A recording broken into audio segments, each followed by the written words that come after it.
What's up mga kababayan? News That Matters here. Dito sa video natin ngayon ay ating panoorin o pakinggan itong mga nagbabagang balita. Dahil sa sobrang pagkabayas nga nitong mga pulpul na kongreso dito sa mga opisyales ng OVP, hindi na nga napigilan pa nakasuhan ni Atty. Lopez na isang chief of staff ng OVP ang mga pulpul na Quadcom. Paano ba naman kasi mga kababayan, bukod sa trigger happy o pag-power tripping na ginagawa nila na lagi na lang dinadaan cite in contempt ang mga resource person, nilalabag na din ng Quadcom ang separation of powers, na ngayon sila ang umaastang korte sa ating bansa. Grabe naman talaga. Kung kaya naman hindi maiwasang sabihin rin ng taong bayan na mas mainam di umanong unayin na pilayin ang mga pulpul na kongreso bago ang bangag na presidente. Ngunit ang katanungan doon kailan kaya ang magiging hudyat noon? Pero bagong lahat mga kababayan, huwag niyo po sana kalimutan mag-like at subscribe para updated ka sa mga uploads ko araw-araw. At yun na nga mga kababayan, buong akala siguro ng mga pulpul na kongreso dahil sa sinight in contempt, pinakulong itong si Atty.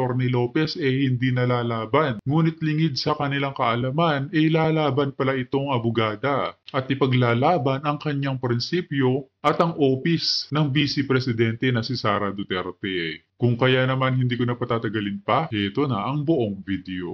Still on the same issue, Attorney Sal, dun sa ganap na pagdinig, dun sa Kamara, kaugnay dun sa confidential fund, pinakontempt ni Franz Castro, si OVP Chief of Staff, Attorney Zuleika Lopez, dahil umano sa undue interference, umano nito sa ginagawang investigasyon ng komite hinggil sa conti funds ng OVP. Nag-ugat naman ito, Attorney Sal, sa sulat ni Lopez sa Commission on Audit na huwag mag-submit ng audit report na pinagkagastusan ng confidential funds sa komite.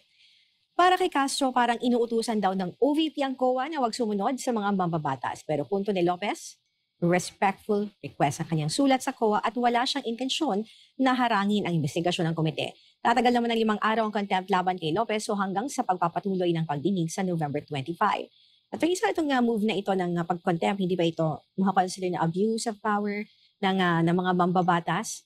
Kaya nga, nagbibigay din ito ng dahilan para sa mga resource person na huwag dumalo kasi it's either napapahiya sila or it's like being crucified on the cross every time they attend this kind of hearings, Attorney Sam. Talagang matagal ko nang sinasabi sa programa na that's a grave abuse of discretion, the power to cite resource persons in contempt. At mayroon ng desisyon ng Korte Suprema dyan na dapat maging maingat ka. Cannot be doing that kasi baka ka lang nang nakikita mo dyan sa pagkailan. Hindi ka lang kung gusto mo. Hindi pwede yun. Kaya suggestion ko niya kay Attorney Lopez, papailan nyo na. Punta na kayo sa Korte Suprema. Dahil masyado ng maraming abusong ginagawa ng komite. Samantala, Attorney Sam, nanguna si Vice President Sara Duterte sa napupusuan ng mga Pilipino para sa pagkapangulo sa 2028 elections. Ayon sa survey ng WR Numero, lumalabas na 24% ng mga Pilipino ang nagsasabing iboboto nila si Vice President Duterte bilang Pangulo ng bansa. Pero wala pa sa isip ng Vice Presidente ang halalan sa 2028. Aniya, marami pang posibleng mangyari bago ang 2028. At kung tatakbo siya o hindi, sa pagkapangulo ay isasama niya sa taong bayan sa kanyang pagpapasya.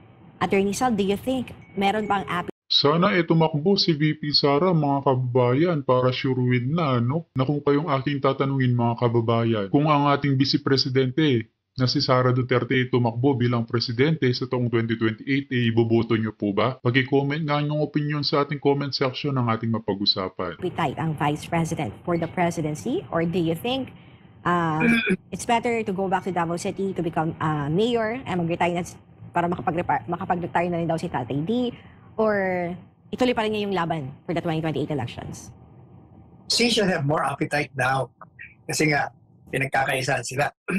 Para ipakita niya na pag siya ang presidente, hindi niya gagawin yung ginagawa sa kanyang ama na negatibo. Una-una, nagbibinggansa sila for what? Wala namang ginawa sa kanilang masama si Presidente Duterte. Kung hindi, lahat ng kanyang ginawa ay para sa kanyang bayan. Marami siyang ginawa. Sinira niya ang kriminalidad. Sinira niya yung drogang sindikato.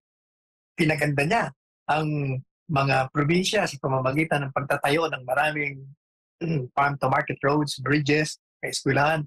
Tapos, dito sa Metro Manila, di ba? Pumuputok yung mga expressway, skyway, lahat na uri ng klaseng build project. So, bakit nila pinahihirapan itong mama? Sinisira nila. wala namang ginawa sa kanila. Samantalang sila lahat, and I mean lahat, except for one or two na sumuporta sa kanya, puro kalaban sila noong 2016. And yet, nung manalo siya, lahat sila, kalaban o hindi, boboto o hindi, binigyan ng ayuda ng presidente at hindi sila pinakialaman sa Kongreso. Pero yun ang ganti ng mga taong ito kay dating Presidente Duterte. Alam mo, if you have to make a choice between a productive undertaking, kaya nang ginawa niya ngayon, as against a destructive hearing, siyempre, ano bang pipiliin ni VP Sara? Doon na lang. Kasi tama lahat yung sinasabi niya. Nandun naman siya na. Hindi naman siya pinagtatanong. Pilit pa siyang sumumpa.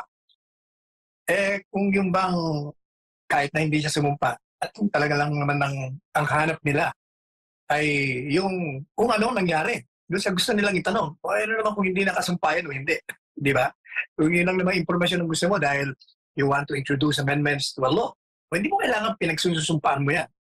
Saka since that is a legislative proceeding, the assumption is, yung mga tao dyan, sasabihin nila totoo kasi delikado pag hindi siya magsabi ng totoo. Pangalawa, yung pong mga gusto nilang itanong, dapat nga hindi na muna tinatanong kasi kauna yun sa paggagastos na sa kanila at the back of their minds, irregular because of a COA report. Sinasabi na nga yung paulit-ulit na hindi pa nga final yun, kaya dapat hindi yun subject ng inquiry muna. Magandang araw mga kaibigan. Pag-usapan natin ngayon si Attorney Zulaika Lopez, ang Chief of Staff sa Office of the Vice President. Umaani siya ng papuri ngayon kahit pinakulong na siya ng mga kongreso. Ang daming mga netizens na pumupuri sa kanyang tapang at talino. Ipinamukha niya sa mga kongreso na nilalabag ng mga kongresista yung karapatan ng Commission on Audit na magsagawa muna ng kanilang impartial investigation bago papasok itong mga kongresista. Grabe, napakatalino at napakatapang itong Chief of Staff na ito. Balang araw, sisikat ito kasama ni VP Sara. Pakinggan natin itong balita ito. Dahil sa pagiging paki-elemero nyo, na-booking na kayo ng isang magaling na abogado. Mukhang kahit ang dating superintendent ng PNP at ngayon congressman ng Antipolo na si Romeo Aco ay hindi nakakibo sa katotohanang isiniwalat ni Attorney Zulaika Lopez, ang tumatayong Chief of Staff ng opisina ni Vice President Sara Duterte. Sa naging pagdinig ng Committee on Good Governance at ng Quadcor sa patuloy na aligasyon ng di umano'y paglustay raw ng pera ng opisina ni VP Sara, kinalampag na sila ni Attorney Zulaika Lopez at ni Real Talk na walang jurisdiksyon o karapatan ang Quad Committee na busisiin o i-account ang lahat ng mga paggasta ng OVP, lalo't patungkol ito sa confidential fund. Bukod sa hindi raw ito trabaho ng komite, ang COA raw ang siyang may karapatan na mag-imbestiga sa lahat ng accounting na ginagawa sa bawat opisina ng gobyerno. Hindi raw ang Kongreso na tila daig para ang korte kung halukayin ang mga impormasyon na itinutuloy ng confidential at hindi dapat na isa sa publiko. Ayon kay Attorney Zulaika Lopez, ang Commission on Audit lamang ang kaisa-isang institusyon sa bansa na may karapatan na husgahan ang isang opisina kung naaayon ba ang kanyang paggasta o hindi. Hindi raw ang komite ng Quadcor na bukod sa nagmamarunong pa at tila dinaig pa ang korte, wala raw silang karapatan na husgahan ang Vice Presidente, lalo't ongoing ang investigasyon ng COA patungkol sa opisina ni VP Sara. Dahil dito, tila napakamot na lang sa kanyang baba ang Antipolo representative na si Romeo Aco nang sabihin sa kanya ni Attorney Zulaika Lopez na walang karapatan ang Kongreso na imbestigahan ang audit ng Office of the Vice President dahil hindi ito ang kanilang trabaho, kundi tulungan ang maraming Pilipino at hindi mag-ala grandstanding sa tuwing magkakaroon ng hearing ang Kongreso. Panoorin ang matapang na pahayag ng veteran lawyer at Chief of Staff ni Vice President Sara Duterte na si Attorney Zulaika Lopez kung saan pinatunayan na tila mahaharap sa patong-patong na reklamo ang ilang miyembro ng Quadcor matapos mapatunayan na violate ng mga ito ang separation ng power dahil hindi rin naman daw sila ang COA para mag-imbestiga sa mga aligasyon sa opisina ni VP Sara. Aba, dapat lang nasampahan ng kaso itong Kongreso, no? Na nilabag ng Quadcom ang separation of power ng pamahalaan. Na ngayon sila ang umaastang korte. Hindi maaari yun, mga kababayan. Dapat lang talagang makasuhan sila. Lalo na't puro site in contempt, pang-alas ka, no? Pang-power tripping ang kanilang ginagawa sa mga opisyales ng OVP at iba pa na may kinaugnayan sa mga Duterte. Sobra na talaga, mga kababayan. Ulit ang full video. Kaya, please answer my question. Where did we violate the separation of powers by conducting this legislative inquiry? Your Honor, Explain to me. yes. There is currently an ongoing audit in the Office of the Vice President as regards the confidential funds. The power to conduct audit or investigate belongs to the Commission on Audit. No argument about that. Yes. No argument about that. Tama si Atty. Lopez. Pabayaan lang sana nila ang COA na tapusin yung audit or investigation. Eh bakit nakisawsaw ang ano? No argument about that, sabi niya. Kaya believe ako sa tapang nitong si Atty. Lopez. Sabi niya, it's your timing. Hindi ko naman kini-question, sabi ni Atty. Lopez, yung karapatan ng power ng Kongreso na mag-conduct ng inquiry in aid of legislation. Kailangan yung timing ninyo. Patapusin niyo muna ang COA. Hindi patapos ang COA eh. Grabe. That is why, Your Honor, we feel it is our position that given that the audit is still ongoing, it is not final, it is not yet conclusive, the release of said documents or information infringes on the right of the Commission on Audit to conduct a full-scale investigation given that it is still pending. So that is our position, Your Honor. It is simply that. It is a request that we make to the Commission on Audit. It does not in any way, Your Honor, mean that we do not recognize the power of the Congress to conduct in aid of legislation. It's just the timing. Timing. Because the audit is still being undertaken and it's not final and still not conclusive, Your Honor. Okay, so yun. Hindi na nakasagot si Congressman Acop. Kamot na lang. Basta nakakulong ngayon si Atty. Lopez. I think sa Monday pa siya papalabasin. So today is Huwebes. Tama, Huwebes, Biyernes, Sabado, Linggo. 4 days pa siya doon. Okay, sino ba si Atty. Zuluaga Lopez? Ano siya? Talagang she's from the Davao region. Ang tatay niya, abogado rin, nabilong sa Bagubo tribe. Talagang lumad, katutubo. Okay. Nagtrabaho siya sa Office of the Ombudsman Mindanao as graft investigator. And then, nung nanalo si VP Sara, Mayor Sara pa noon, una is, ano lang siya, member lang siya sa staff sa opisina ni Mayor Sara. Then later on, nakapasa siya sa standard ni VP Sara. Kaya ginawa siya na city administrator mula noong 2010 hanggang 2022. Basta matagal siyang nanilbihan kay VP Sara as city administrator. At yung nababasa kong mga comments sa social media, talagang believe sila sa samahan ni VP Sara at itong si Atty. Lopez. Kaya nung nanalong Vice President, si Mayor Inday Sara, kinuha siya kaagad as Chief of Staff. Okay? Ngayon pinakulong mga kababayan si Night in Contempt sapagkat wala sa hulog, no, sa script nila. Ang sinasabi nitong abogada, grabe talaga. Natama nga lang na magreklamo ito at sampahan ng kaso itong mga pulpul na kongreso. Okay. So, nakakulong siya ngayon. Kaya lang, instead na, ang dami niyang papuri. Meron akong nabasang post ni JB Hugalbot o AB Hugalbot, yung magaling na DDS vlogger. Sabi na, I highly recommend, sabi niya, basta na-in love na ako, na-amaze na ako sa galing tapang ni Atty. Lopez. Sabi ni Mr. Hugalbot. Then, sinigunda ng madami. At I highly recommend, sabi ni Mr. Hugalbot, pag nanalo na si VP Sara na presidente, ang gagawing executive secretary, walang iba kundi ito si Atty. Lopez. Magiging future bantayan natin ito ha, future executive secretary ng President Inday Sara. Basta malusutan nila itong pagsubok sa kanila. So, ito, basahin ko yung mga comments ha. Si Jobs, magpakatatag ka, Attorney Lopez. Tiisin mo na lang yung desisyon to contempt nila. Darating din ng panahon pag-aani. Al-Bashir, sabi niya, nilabag ang batas dahil walang alam sa batas. Amites, sabi niya, magkaisa na po tayo, buwagin ang mga mapang-abuso sa kapangyarihan.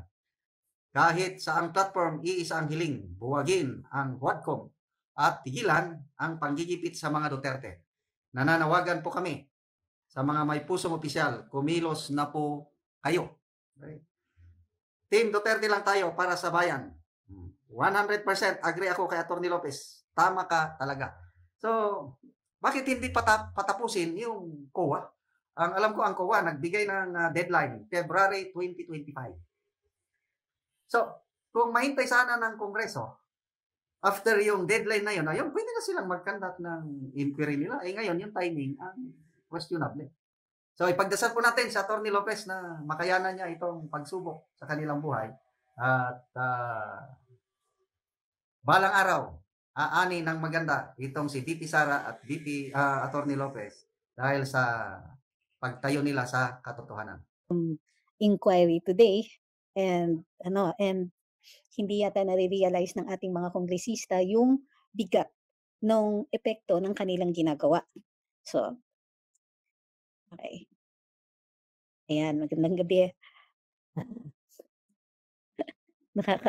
Sineshake off ko lang muna yung inis for VP Inday, for not at, but for her. Kasi chief of staff na yung dinitain nila today. Although, medyo sila, they were trying to be nice about it. Kunwari, na hanggang Monday lang siya, i-detain 5 days lang instead of the usual 10 days daw pag malala yung ginawa. So, we're going to have a look at kung bakit dinitain si, Diyos ko po, mahabagin. Bakit dinitain si Attorney Lopez? Okay? So bago tayo magpatuloy, huwag pong kakalimutan mag-like, share, follow, and subscribe. Okay? Natatawa ako dun sa TikTok kasi may nagsabing sold. Parang SOLED. Tapos ang tagal namin figure out namin, ano yung sold? Sold BBM daw sila. Yung pala solid. Okay. Daanan natin din ng konti, Filipino, ano yung pinagkaiba at ano yung tamang gamitin sa ngayon. At kung tama bang gamitin ang letter F sa ortografiyang Pilipino. Ano lang yan, that will be for later. Sabi ni Ma'am, my precious, for my mental well-being, tumigil daw muna siya ng 15 minutes. Ako nakatulugan ko kasi baliktad nga yung oras dito. So, natulog ako, woke up, had to go back and watch the replay. Okay, so like, share, follow, subscribe. Huwag pong kakalimutan dito sa TikTok, meron tayong gift goals for today. Madali lang yung gift goals. Ang purpose actually na inaano yung gift goals is to push the algorithm. Okay. Sabi ni Regina Rose Regidor, do not go to QCOM because it's another version of Jose Pidal's signature scam showing discrepancy in the signature of OVP staff and concerned departments. Besides, if QCOM is very much sure about the authenticity of the signature discrepancy, then they should go to the next level. Why would they ask you to go to batasan hearing so they could make grandstanding using your seat of office? O hindi lang yun, pinipilit kayong umamin, which of course violates your right against self-incrimination. Okay, sabi ni Mark Ashley, I am not a Filipino for nothing, campaign na tayo to kapwa Filipinos. Go lang. We can start that. So, yung mga nagpadala ng pangalan for the GC, we're just getting it ready kasi it should be ang nag-administer po ng GC natin is CRD Malano at importante rin na to understand that our GC, ang purpose niya is to coordinate activities. Okay. Sabi ni Edric Yamson, nakaplano na talaga yan, attorney, dahil kahit anong sabihin ni Attorney Lopez, hearing ko contempt talaga siya sa dulo para mapapunta nila si VP. Well, hindi na. Actually, ang purpose nung kanyang pag-ano is to punish those who are not going. Ang mga hindi pumupunta, ang gusto daw nilang pumunta ay yung mga ano, yung dalawa 'no, yung Fajarda spouses and, one other, yung Gina, I forgot her last name. Yun, because they are the special disbursing officers. Tsaka in particular yung Ed Fajarda, siya po ang nag-withdraw daw ng ano, ng 125 million from Land Bank, which they made a big deal out of, eh. Ay naku. Sige, sabi ni Floren, HOR is short for horrible, walang kwenta ang 19th Congress. Totoo yan, it will go down in history as that. Sabi ni Ma'am Mel, "Antok na ako pero may live ka." Alive talaga ako. Huwag po sana kayong magsasawa sa pag-update natin. Hingi lang ako ng pasensya kasi medyo late dahil nga nakatulugan ko yung hearing. So, I went back tapos pinakinggan ko pa yung presser ni VP Inday. Siyempre uunahin ko yun. Tigil muna yung sa House, panoorin ko siya, balik dun sa House, tapos yun pala, isa-cite in contempt pala nila si Attorney Zulaika. So, sabi ni Grocery for Me, nakakaawa na ang mga ini-invite at kinukulong. Totoo yan, parang, why are you doing this? Okay, check ko lang ha, meron ba tayong mga moderators? Yung moderators po natin, are you here? Kasi I'm expecting a troll infestation today dahil syempre it's VP Inday we're talking about. At alam po natin na kahit anong gawin nila is this is all about VP, this is all about the Dutertes, but the Dutertes as a means to gaining more power. So yun po yun, this is about power. Let's not Correct. sugarcoat it, let's not mistake it for anything. This is about power and extending that power. What it comes down to, and Tama. tama si Tigong, from the very start, nung nag-start ang Maisog rallies is this, it's simple. That the moment they decided to tinker with the Constitution, they showed their hand. So alam na natin na yun ang purpose dito. Wala pa bang moderator? Kaya check ko lang, wala bang moderator dito? Okay. Ma'am Pamela Pineda says, "Good evening. First time ko mag-comment. Try ko lang po kung makita ninyo. Solid attorney tricks here." Hi, Ma'am Pam. Josephine Clara says, "How can we end this magnificent in a sarcastic way, I suppose, na nakakaubos ng lakas at nagpapataas ng dugo." Totoo yan. But like I said, for things like this, for activities of government agencies, there's always two angles, two solutions, or two aspects to it. It's either legal or political. So, dahil very powerful ang legislature, we know that the solution is political. Sabi ni Eris, may case sinampa against BBM by Colmenares. Have you seen it po? No, I have not. Let me double check that.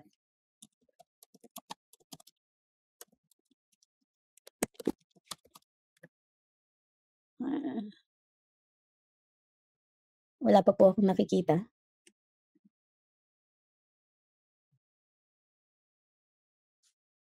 Wala po akong nakikita na may kaso siyang final. TRO for what? Grabe naman, bakit niyo naman tinitingi-tingi ang inyong kwento? What is the TRO for? When there's a TRO, it means you're asking for them to stop something. So what are they trying to stop? Huwag niyong itingi-tingi. Ay nako, hindi ko na babasahin. Tinitingi-tingi niyo. One word lang yung parati niyong parati niyong sinasagot. So you're not really helping here.